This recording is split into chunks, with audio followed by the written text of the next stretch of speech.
Good morning everyone! As usual! Ito ang ating spot. Ito tayo guys na nalamin. Papaya ang ginagamit as usual. Yan guys, kunti na lang, maubos ko na siya. Gamit ko siya guys. Maligo. Tapos sa gabi, napaglamot.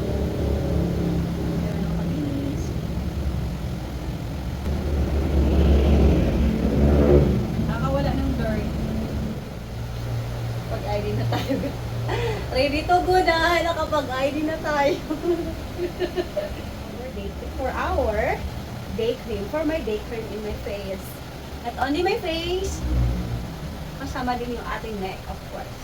Pag mag-apply tayo sa ating face, kasama natin yung neck for a hair.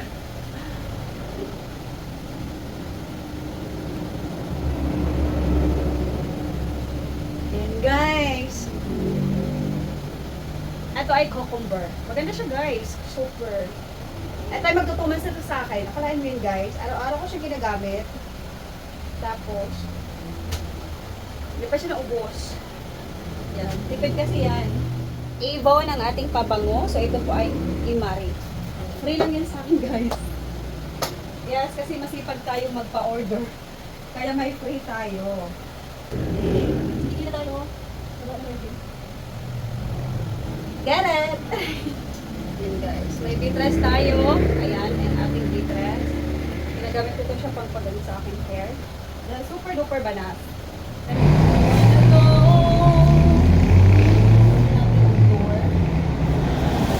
Hi guys. Ready.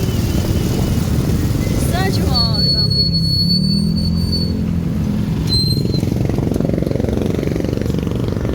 Thank you.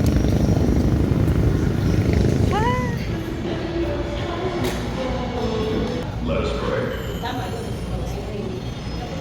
Heavenly Father, we gather here today with grateful hearts as we prepare to open Central Mall for a new day of business. We thank you for the opportunity to serve our community. Guys, so bumili tayo ng sal. 5 pieces, 1 hot, 1 to 1 pesos. Ayan, ito yung favorite design mo. Ayan. Saan ba yun? Ayan. Ito yung favorite ni Simon. Selecta Fortified Sterile. I'm home! Wow! Puso. Good evening. So, ayan guys. Dadating ko lang sa work. So, ayan. Meron tayo ditong binili guys. Gosh. Meron akong binili dahil ubos na yung kay Simon. Ayan. Dahil ubos na yung kay Simon guys. So, ang binili ko ay Guardian Kids Orange Yogurt Head to Toe Wash. Ayan. So, from head to foot. Ayan. Head to foot to. Ibig sabihin, whole body siya. Ayan. Ayan guys. Maganda to kasi orange. Mabango para kay Simon Kids. Makakatipid ka nito. Although malaki-laki na siya. Ayan. Malaki-laki na siya guys. Ito ay ayan. So, ito po ay 750 ml. 189 pesos on. So, of course, guys, hindi mawala ang banana. Potash. Meron din po tayo binili dito na 4. Taga yung nagustuhan niyang milk, guys. Ito yung nagustuhan niyang milk. Yan, inaaraw-araw niya na araw, gabi, tanghali, ayan. Ito yung inaaraw-araw niya. Yung una, binili ko siya 3 lang, ayan. So, pinatikim ko sa kanya. Ayun, nagustuhan namin niya. So, ito po ay Selecta Fortified Sterilized. So, pwede siya pang baon, pwede din siya pang after breakfast, at pwede rin siya inumin bago matulog. Ayan. So, ngayon, kakain tayo. Kakain tayo, guys. Open, open, open. Oh my God. Ayan, puso ng saging. Nakain ba kayo na to guys, ng puso ng saging? Ito ay ano to, yung parang kimkilaw ata. Parang I think sinasaw-saw to sa suka. Daming kanin. Why? A lot of rice. OMG. Daming rice. Tapos may nakita akong mang-inasal. Nakita akong mang-inasal. Para tayo nakapang mang-inasal. Ayan guys, toyo at kalamansi. Ayan, mang-inasal. Meron din siyang oil. Ayan, so para tayo nakamang-inasal ngayon. Oh! Bongacious! Mang-inasal yun. Anak mang-inasal ngayon guys. Ah, di ba? Tapos toyo. Tapos meron tayong toyo dito. Ito yung toyo mansi kasi to. Ayan. Aw. Ayan. Sarap ng kain natin. Let's eat. Lord, maraming salamat po sa pagkain na iyong binibigay po. Ayan, hindi talaga ako kumain. Ay, kumain na ako doon guys, biscuit. Biscuit lang pang merienda ko. Kasi ano ako doon, 12 hours. Oh my God, 9 to 9 to 9, 9 to 9 to 9 ako doon guys. 9 to 9 ako doon, kaya pag mga ano, ako na, merienda ko ay, biscuit. Pero din ako man na sala. Yung mga take out nyo guys, pag hindi ginagamit yung mga toy, isi-save nyo. Tatabi nyo. Tapos pag kumain kayo ng mga piniritong isda, tulad na to, para kayo nakamang inasal. Maganda kasi yung oil ng mga inasal na take out. Mm.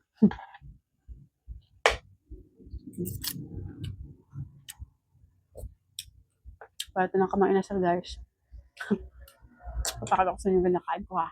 Look! Bongga. Diba? Hita ng manok. Charis! Ulo pala ng isda. Game. Diba? Para tayo nakamang inasal. Ay 99 pesos. Oh, diba? Yung isda ay para ding paa ng manok. Hita ng manok pala. Sa amin kasi guys, sa Bisaya, yung paa as in hita yun. Tapos yung paa, yung as in yung paa.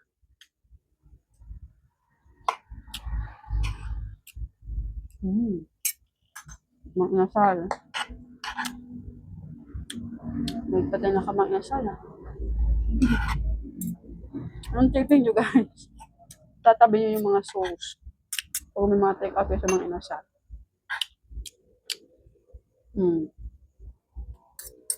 Diba?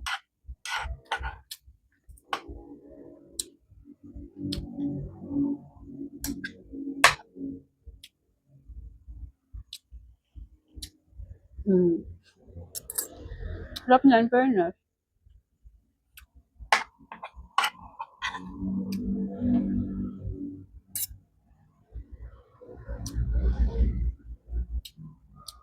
So ito guys, kain tayo ng isang saging. Ito guys, hindi ko talaga to malilimutan pagdating sa saging. Marami akong kwento dito sa saging. Nakita ako ng saging kasi laking probinsya ako at laging may saging yung papa ko. At saka yung lolo ko din, mahilig sa saging. Yung lolo ko guys, ay namatay siya ng 110 years old. Ayan, 110 years old. So, kahit wala siyang ulam, ito talaga yung inuulam niya. Ginagawa niya dito, yes guys, sobrang tanda na yung lolo ko. Napakasipag kasi. Alam mo yun, kahit matanda na siya, nagkukupas pa din, nagagamas pa din. Dahil hindi daw siya, galahina daw siya pag hindi siya kumikilos. Ayan, ginagano niya yun guys. Kumari walang ulam, ganun niya lang yan. Tapos, inuulam niya. Ubos yung kanin niya, ubos din yung, pero minsan hindi na ubos yung isang ganito. Hindi na ubos yung buo, hinahati pa niya yan. Hinahati pa niya yan guys, yung ganun. Tapos pag naman sila, ibibigay niya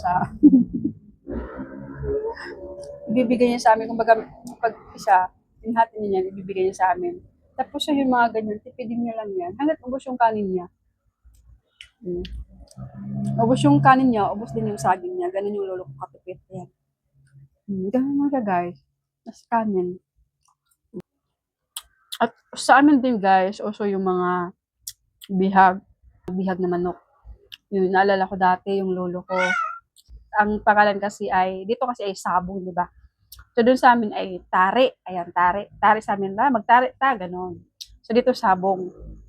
Samantala, pag may mga bihag, pag nakabihag kasi is nanalo ka. Kumbaga yung natalo na manok, makukuha mo yan. Tapos ang ginawa niya, sasabawan niya yan. Sabawan niya yan. Tatadta rin ng pinupino. Charit niya ng mga konti-unti. Tapos ang ginawa niya, ipapamigay doon sa mga anak niya. Kasi si Lolo, napalibutan siya ng mga anak niya. Kami, mga kapitbahay niya yung mga anak niya. So, bago niya makakain yan, guys, lahat yan, nabibigyan lahat ng mga anak niya. And, ganun yung lolo ko, guys. super duper, hindi madamot talaga as in. Mimigay, kahit maliit, namimigay siya. Yun yung natutunan na, yun yung naalala ko sa kanya. Ano dyan, sa kanya, kahit makakain siya ng maliit, basta pagbigay siya sa lahat. Ganun yung lolo ko.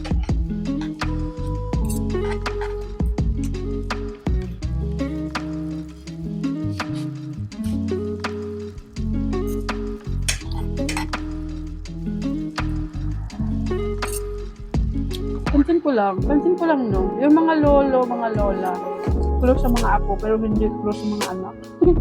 Bakit kaya no?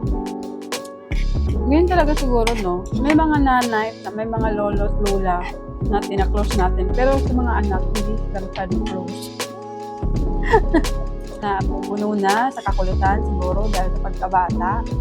Pagkabata siguro punong-puno na sa kakasaway, kaya siguro hindi masyadong close yung mga anak niya sa magulang. Ganun. Pero yung lolo ko at papa ko, okay naman. Pero hindi as in yung treatment talaga sa apo.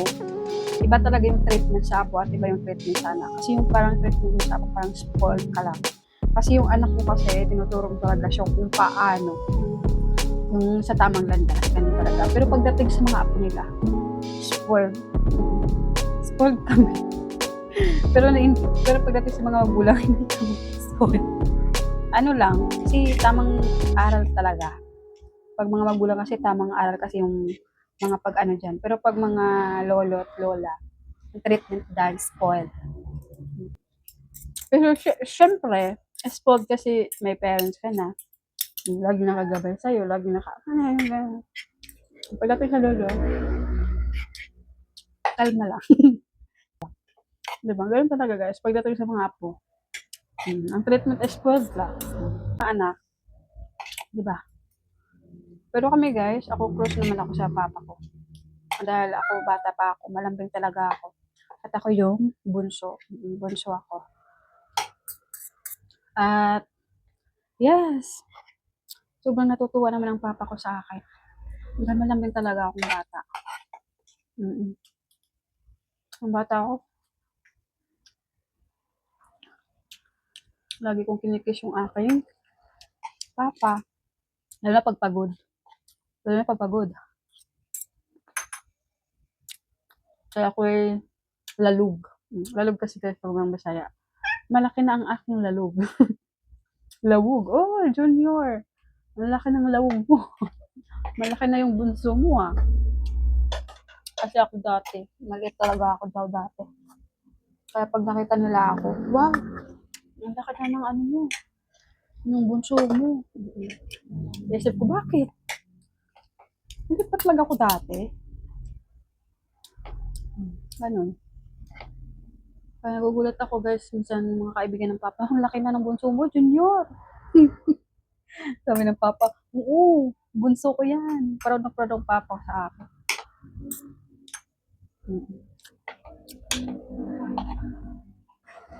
Yan guys, napasarap yung pagkain natin. Masarap yung kain natin guys dahil doon sa sauce na may asal. Super sarap pala talaga guys.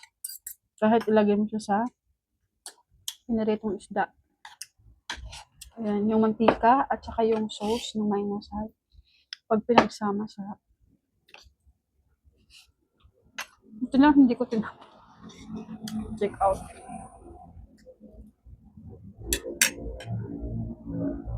Pero guys, meron din kayong mabibili ng sauce ng mga inasal. Yung oil ng mga inasal, meron kayong mabibili kung gusto nyo bumili. Meron yan sa isang bote. Kasi masarap talaga siya guys pag hinahalo pagkain. Tapos nalagyan mo siya ng toyo. Super sarap. Wala, alam mo ba? Pag kumakain ako talaga mga inasal. Kasi prito siya. Hindi siya prito. Ihaw. Mahilig ako sa ihaw yung may toyo at kalamansi. Ako. Paanoin mo ako dyan guys. Busog ako dyan. Pero pag mga prito, unlike yung mga fried chicken, kaya ko naman siyang ubusin. Pero mas bet ko talaga, sold na sold talaga ako pag may toyo at kalamansi. Toyo, kalamansi at ito. Ito guys. yung oil ng mga nasala. Super. Yes! Naranso na tayo.